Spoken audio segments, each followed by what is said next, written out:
Hey bimeze bite? Ubu noneho nje kukwereka uburyo wakoresha interineti ya MTN muri telefone za Airtel. Ubigenza gute sasa? Makinga sure ko muri iyo telefone harimo simukadi ya MTN gusa cyangwa Airtel ikaba irimo ariko wayifunze. Nurangiza twagiye noneho tujya muri hano muri setingi. Nizo uhitamo hano hambere handitse ngo network and internet. Nurangiza uhita uza hano handitsemo internet.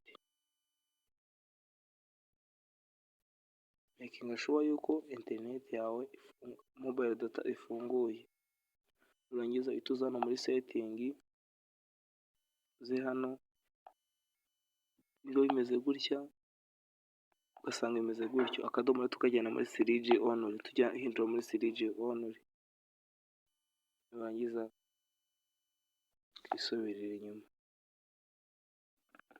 Uhita uza hejuru akantu kavuga nyine reset, hejuru reba hano hari umuriro, munsi y'akantu gahari tujya ugakandaho turi setting.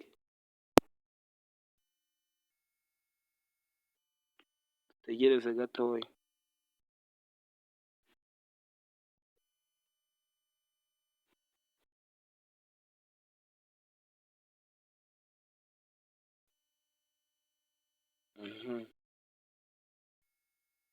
Twongere dutegereze gatoya.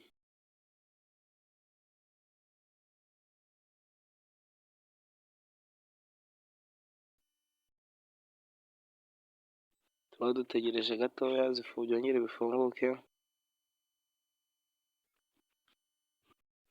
Icyo nakubwira nyine ni ugukora subscribe kugira ngo n'ubutaha ujye ubona andi matips yacu nyine tuzatubagezaho.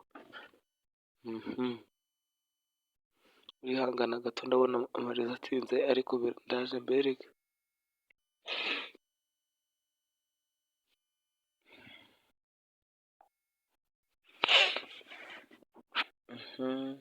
Ubundi channel yacu bayita Left Tech.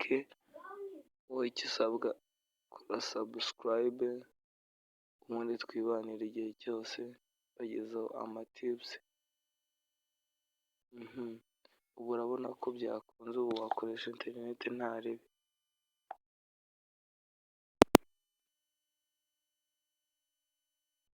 Wakoresha interineti ubu nta ribi byakunze.